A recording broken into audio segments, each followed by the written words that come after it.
ओ भक्तो स्वर्गा से आयो है संदेश, बुलावो आग्यो राम को। ये भजन हम हर बार सुनाते हैं, इस बार ना सुनाए तो नहीं सुनाओ महाराज जी, नहीं सुनाओ महाराज जी, मतलब ना सुनाए कि सुनाए? सुनाए। इस भजन से हमें कुछ सीखना चाहिए। देखो, जीवन जिंदगानी बेभरोसे की है, इसलिए रिश्तों को बड़ा महत्व देना चाहिए। रिश्तों को महत्व ना बाहर से देना चाहिए, भीतर से तो भगवान को महत्व देना। मैंने कल भी आपको कहा था, आज भी कह दूं कि ये जो पति पत्नी का रिश्ता है, पिता पुत्र का रिश्ता है, ये सांसारिक जो रिश्ते हैं, माता पिता के, पति पत्नी के, भाई बहन के, ये जो रिश्ते हैं ना, इन्हें बाहर से फॉलो किया करो, बाहर से निभाया करो। अंदर से तो केवल एक भगवान से रिश्ता रहे आपका, और किसी से रिश्ता ना रहे, क्योंकि हमें सबको लेके चलना है ना।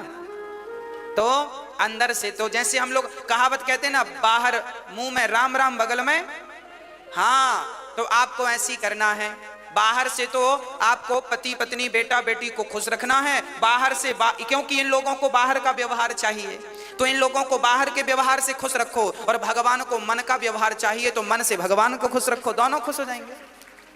तन लगा दो संसार की सेवा में और मन लगा दो बिहारी जी की सेवा में, काम बन जाएगा। ना तो परिवार छूटेगा, ना भगवान छूटेंगे। पत्नी को देख के, पति को देखकर, बच्चों को देखकर उनकी हिसाब से बात कर लिया करो। आपके पति को आपकी जरूरत थोड़ी है, आपके पति को तो आपके तन की जरूरत है, पत्नी को भी तन की जरूरत है, पुत्र को भी तन की जरूरत है। अरे शरीर की ही तो सबको जरूरत पड़ती है, हाँ, शरीर की ही जरूरतें हैं। बेटा भी चाहता है कि पिताजी कमाएं और कमा के हमारे नाम करें, तो तन की जरूरत तो पिता को भी है, हाँ या ना? तन से ही कमाएगा ना आदमी।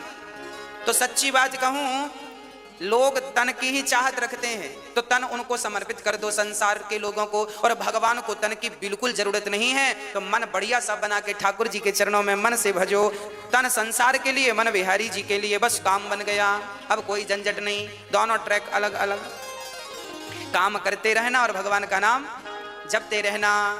पति, अब देखो, आप लोग पत्नियां हैं, आप सवेरे से माला लेकर बैठ गई तो पति का पारा चढ़ जाएगा। पानी को नहीं पूछा, माला जप रही है। हाँ, होते हैं कुछ पति ऐसे, तो आप ऐसा मत किया करो। आप माला ऐसे ना जपा करो बैठ के। आप पति का काम करते करते, पानी पिलाते पिलाते, चाय बनाते बनाते, पति के कपड़े साफ करते करते, घर के झाड़ू पोंछा करते करते आप अपनी माला पूरा कर लिया करो। चलते फिरते नाम जपते रहो, तो पति भी खुश और भगवान भी खुश। आपका पति कहे पूजा पाठ मत किया करो, तो कह दो हाँ हाँ नहीं करेंगे, अच्छी बात है, हम तो आपकी गुलाम हैं, आपकी दासी हैं, हम नहीं करेंगी। तो आप बाहर से पति को खुश रखो और अंदर से राम राम चलने दो।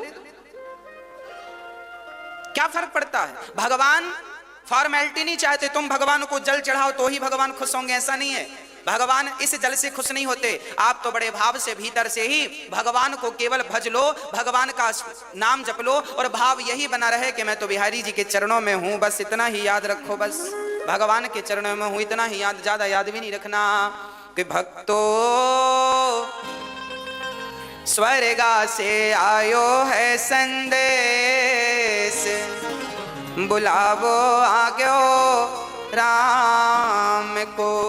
एक पिताजी जब मरते हैं ना, तो यमराज जी से रोक करके कहा, यमराज जी 1 मिनट का हमें वक्त दो, हम अपने बेटों से कुछ कहना चाहते हैं। क्या कहना चाहते हो? एक पिता ने बेटों से कहा कि भाई भाई प्रेम से रहना, तुम भाई भाई प्रेम से रहना, जाना है सबको उसके पास। भाई भाई को कैसे रहना है? प्रेम से रहना है। पर आज का भाई लालची हो गया है। आज के भाई ऐसे हैं कि भाई भाई झगड़ा कर लेते हैं, और छोटा भाई बड़े भाई के घर भी नहीं जाता, बड़े भाई छोटे भाई के घर नहीं जाते। भाई भाई की का बैर चल रहा है। आज कलयुग के ऐसे भाई हैं, भाई को भी देखना पसंद नहीं करते।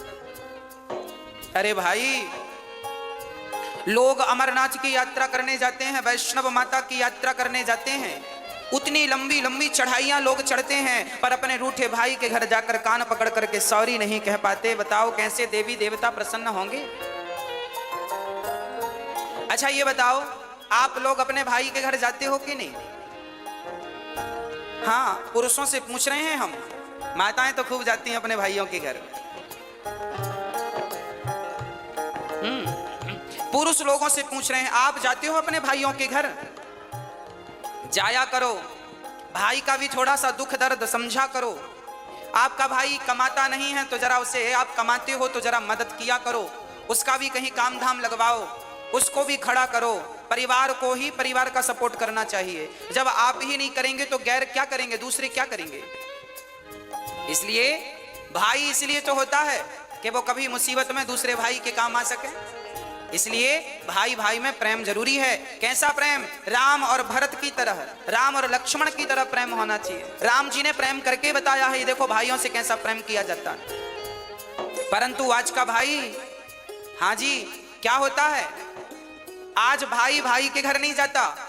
एक बार मैं एक गांव में गया कथा करने, तो वहां मैंने सुना कि दो भाइयों में बड़ा विवाद चल रहा है, एक दूसरे को देखना भी पसंद नहीं करते। तो मैंने दोनों भाइयों को बुलाया और हमने कहा, बेटा ये बताओ, जब तुम्हारा छोटा भाई मरेगा तो तुम उसके मरने पे जाओगे कि नहीं? बड़े भाई से पूछा हमने, अलग अलग बुलाया हमने, एक साथ नहीं बुलाया। हमने पहले बड़े भाई को बुलाया, हमने कहा छोटा भाई मरेगा।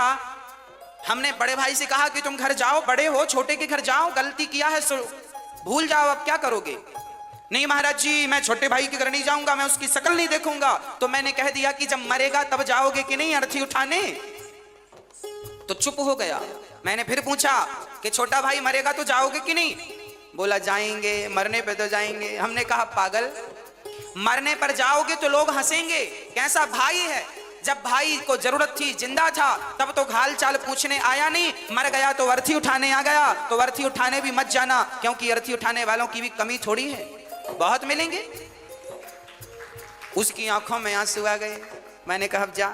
अब मैंने छोटे भाई को बुलाया, मैंने कहा क्यों, बड़े भाई के घर जाते हो कि नहीं? नहीं महाराज जी, हम जाएंगे नहीं, हमारे बड़े भाई ने ऐसा ऐसा कहा है, दिल में चोट लग गई, घायल कर दिया बड़े भाई ने। हमने कहा सब ठीक है, ये बताओ बड़ा भैया मरेगा तो मरने पे जाओगे कि नहीं, तेर ही खाने? अरे महाराज जी जाएंगे, क्यों नहीं जाएंगे। हमने कहा तो मरने में केवल रसगुल्ले खाने जाओगे?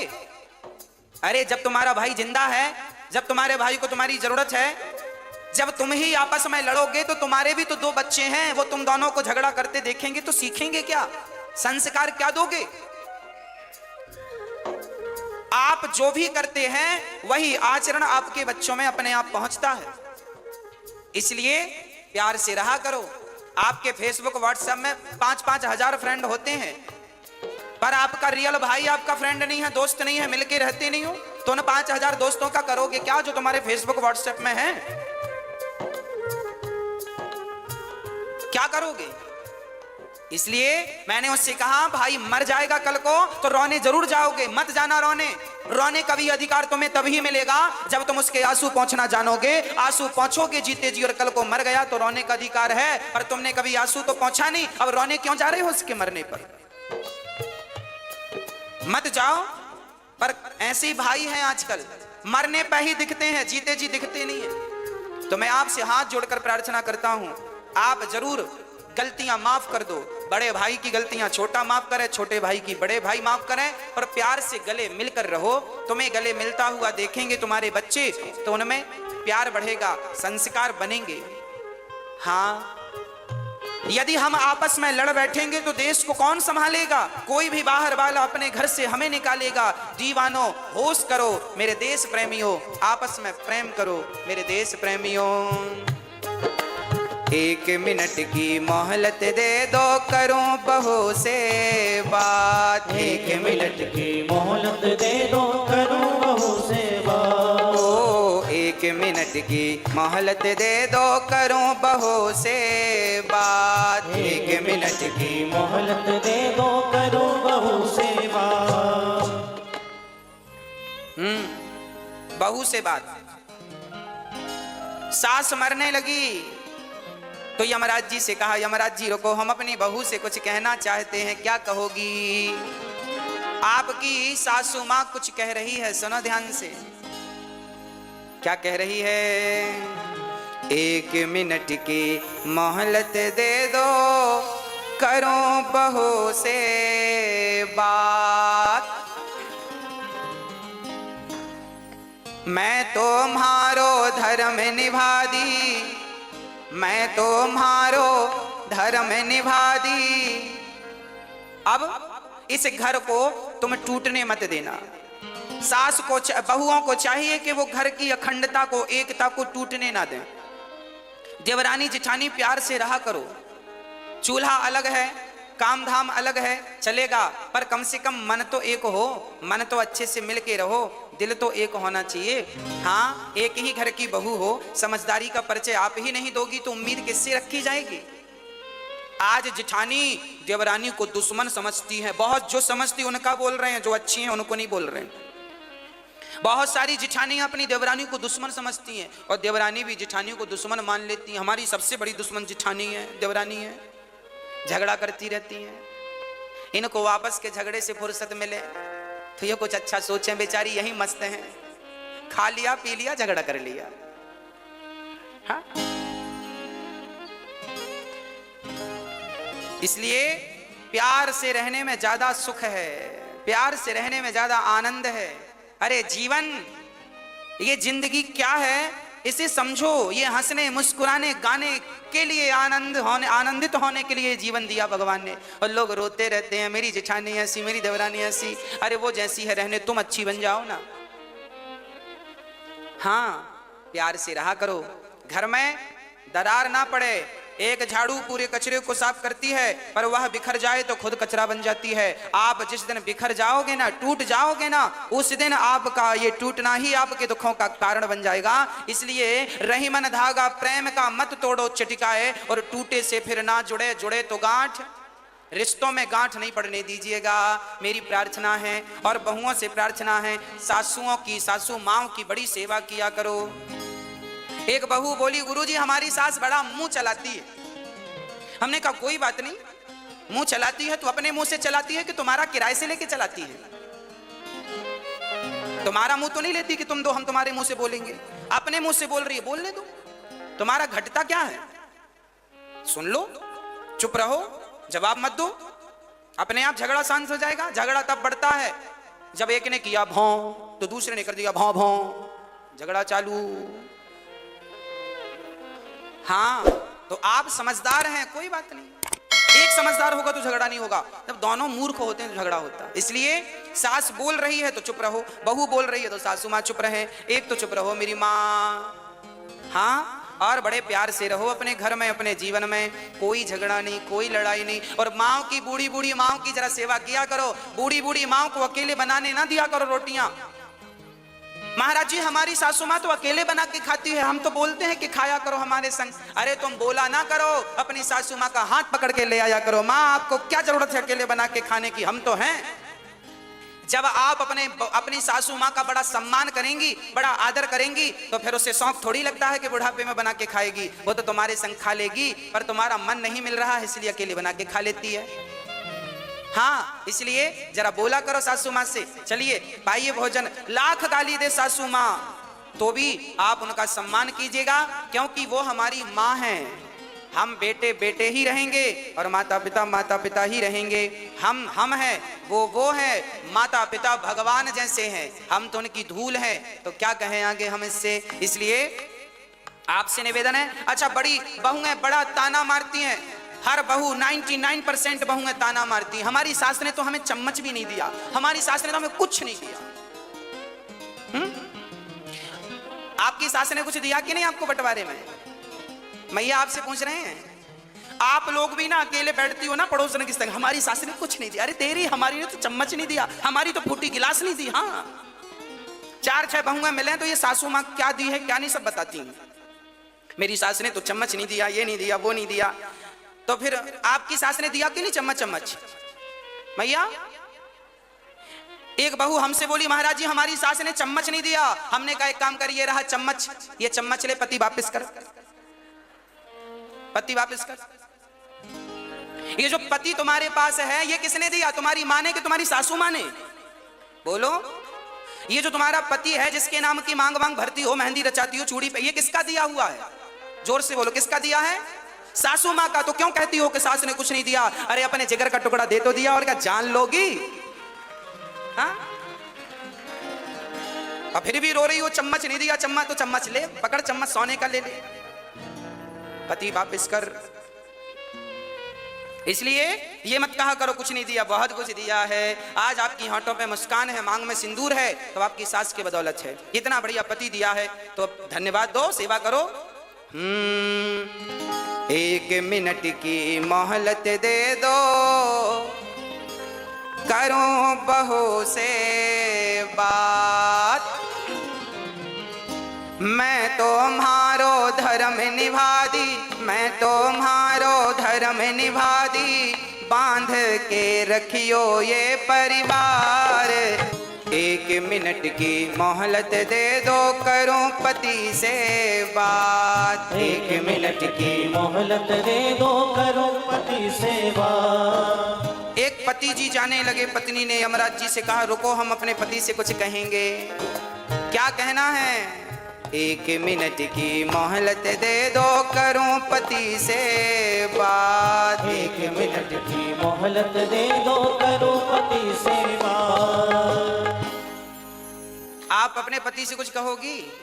क्या कहना है? एक पतिव्रता नारी जब मरती है, हर नारी की यही इच्छा होती है, जो पतिव्रता होती हैं उनकी यही अंतिम इच्छा होती है। क्या? 1 मिनट की मोहलत दे दो, करूं पति से बात। रोली मोली चुनड़ी मेहंदी, रोली मोली चुनड़ी मेहंदी, मोतियन से भर दो मारी मांग। पति बड़ा महत्वपूर्ण है, इसलिए सेवा और सम्मान दोनों। 1 मिनट की मोहलत दे दो, करूं कन्हैया से बात। जीवन मेरा बीत गया अब, जीवन मेरा बीत गया अब, कर दो भवसागर से पार, बुलावो आग्यो राम को। इसलिए रिश्तों की इज्जत कीजिएगा, रिश्तों को समझिएगा, और सबसे ज्यादा समझदारी बड़ों की है। बहू तो बच्ची है, बहू तो बेटी है, आप तो बड़ी हो ना, आप तो समझदार हो, ससुर समझदार हैं, सास तुम बड़े हो घर के। रिश्ते ना टूटें इसके लिए आप काम करो। आपकी समझदारी है कि रिश्ते ना टूटें। जिस घर में भाई भाई में झगड़ा होता है, निश्चित उस घर के माता पिता दोषी माने जाते हैं। तुम समझदारी से क्यों नहीं सुलझाए? क्यों नहीं दोनों बच्चों को बिठाकर, दोनों बहुओं को बिठाकर तुमने सुलझाने का प्रयास किया? जब माता पिता पक्षपाती हो जाते हैं ना, तब घर में झगड़ा होता है और घर में महाभारत हो जाता है। इसलिए माता पिता की बड़ी गलतियां होती हैं। आजकल के माता पिता पक्षपाती हो गए हैं। ये इनके 4 बच्चे हैं तो किसी एक बच्चे का तो पक्ष लेंगे, 3 बच्चों का पक्ष नहीं लेते, या 2 बच्चों का पक्ष लेते हैं, 1 का नहीं लेते, या 3 का पक्ष लेते हैं, 1 का नहीं लेते। तो माता पिता, तुमने जब भाई जितने बच्चे हैं सबसे समान प्यार करो, बराबर, सब उसके अधिकारी हैं। आपके पास यदि 10 रुपए हैं और 10 रुपए में आपके 2 बेटे हैं तो 5-5 रुपए के अधिकारी हैं। चलो 3-3 रुपए दो दोनों को, बाकी अपने पास बचा के रखो। पर जब तुम सेवा जो तुम्हारी करे बढ़िया दिल से, उसको देना, पर इतना तो उसको देकर जाओ जिससे उसका गुजारा होए। माँ बाप समझदार होते हैं ना तो झगड़े नहीं होते, सास ससुर समझदार होते हैं तो झगड़े नहीं होते। कई बार हमने देखा है सास ससुर ही लापरवाह होते हैं, माता पिता ही लापरवाह हो जाते हैं, अकड़ अकड़ में रिश्ते खराब हो जाते हैं। कई सासों को हमने देखा है कि बहुओं के साथ बहुत बुरा व्यवहार करती हैं। बहुत सारी बहुएं हैं जो सास के साथ व्यवहार बुरा करती हैं, पर समाज में ऐसी सासें भी पाई जाती हैं जो बहुओं के साथ बुरा व्यवहार करती हैं। ऐसी सासों को भी ठीक होना चाहिए और बहुओं को भी अपने विचार ठीक करने चाहिए, सासों को भी। और रिश्तों में प्रेम हो, बड़ा छोटे का भाव ना हो कि मैं बड़ी महारानी हूं, मैं मालकिन हूं घर की, ना। जो है ठीक है, समझदारी रहे तो फिर झगड़े नहीं है। समझदारी है तो झगड़े नहीं है, और समझदारी नहीं है तो झगड़े हैं। अब जिनके घर में झगड़े हैं, समझ लेना कि इनके घर में समझदारी की कमी है। एक भी समझदार होता तो झगड़ा नहीं होता। इसलिए मैं निवेदन करता हूं, सासुओं को भी समझदार होना है, बहुओं को बेटी की तरह रखना है, और बहुओं को भी समझदार होना है, सासों को भी मां की तरह प्यार करना है। बस यही आपके घर को स्वर्ग बनाने के फॉर्मूले हैं, सूत्र हैं। आपका ही घर है, या तो तोड़ दो या तो बचा लो।